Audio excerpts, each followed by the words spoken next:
दुराशय से आप क्या समझते हैं? अंग्रेजी एवं भारतीय विधि में इसका क्या महत्व है? दुराशय किन मामलों में लागू नहीं होता है, अर्थात दुराशय का अपवाद क्या है? तो साथियों, दुराशय का तात्पर्य दोषपूर्ण या आपराधिक आशय है। यह अंग्रेजी सूत्र एक्टस नॉन फेसिट निसी मेंसिट्रिया पर आधारित है। आर बनाम अलाडे 1837 के मामले में लॉर्ड अर्बिंजर ने कहा कि उपरोक्त उक्त आंग्ल विधि से भी पुरानी है। बिशप ने अपनी पुस्तक क्रिमिनल लॉ पेज नंबर 287 पर दुराशय को डिफाइन किया है कि कोई भी कार्य, चाहे वह छोटा हो या बड़ा हो, बिना दुराशय अपराध नहीं हो सकता।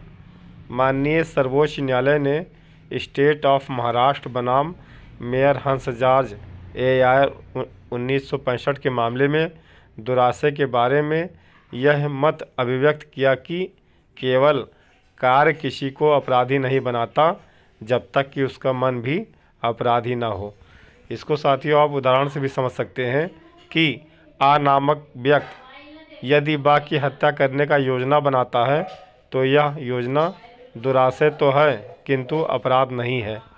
आर बनाम प्रिंस 1875 के मामले में अभियुक्त का यह बचाव नामंजूर कर दिया गया कि अभियुक्त को यह जानकारी नहीं थी कि जिस लड़की को वह बिना संरक्षक की अनुमति के अपने साथ ले गया था वह देखने में नाबालिग नहीं लग रही थी। न्यायालय ने निर्णित किया कि व्यापारण के अपराध में दुराशय का होना न होना आवश्यक नहीं होता है, इसलिए अभियुक्त इस मामले में व्यापारण अपराध के लिए दोषी है। क्वीन बनाम टाल्सन 1880 के मामले में कहा गया कि पत्नी का कार्य सद्भावपूर्ण था क्योंकि उसने 7 सालों तक अपने पति का काफ़ी तलाश करने के बाद तथा ससुराल वालों के आश्वासन के बाद उसने दूसरा विवाह किया था। पत्नी में दुराशय का अभाव था, लिहाजा पत्नी द्विविवाह विवाह के लिए दोषी नहीं ठहराई गई। अंग्रेजी एवं भारतीय विधि में इसका क्या महत्व है?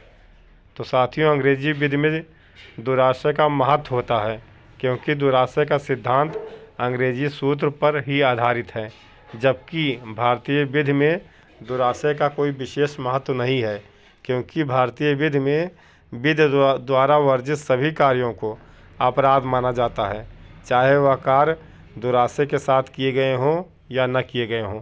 इसके अलावा भारतीय विधि के प्रत्येक अपराध के परिभाषा के साथ ही उसके आवश्यक तत्वों को भी उल्लेख कर दिया गया है, किंतु शेराज बनाम रुर्जन के मामले में माननीय सर्वोच्च न्यायालय ने कहा कि दुराशय को अपराध का आवश्यक तत्व तब तक नहीं माना जाना चाहिए जब तक कि किसी अधिनियम द्वारा इसे स्पष्ट रूप से अपवर्जित न कर दिया जाए। दुराशय किन मामलों में लागू नहीं होता है, अर्थात दुराशय का अपवाद क्या है?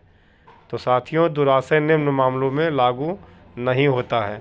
नंबर 1 पब्लिक न्यूसेंस, नंबर 2 राष्ट्रद्रोह, नंबर 3 द्विविवाह, नंबर 4 व्यापारण, नंबर 5 कठोर दायित्व, नंबर 6 सिविल मामले। धन्यवाद साथियों।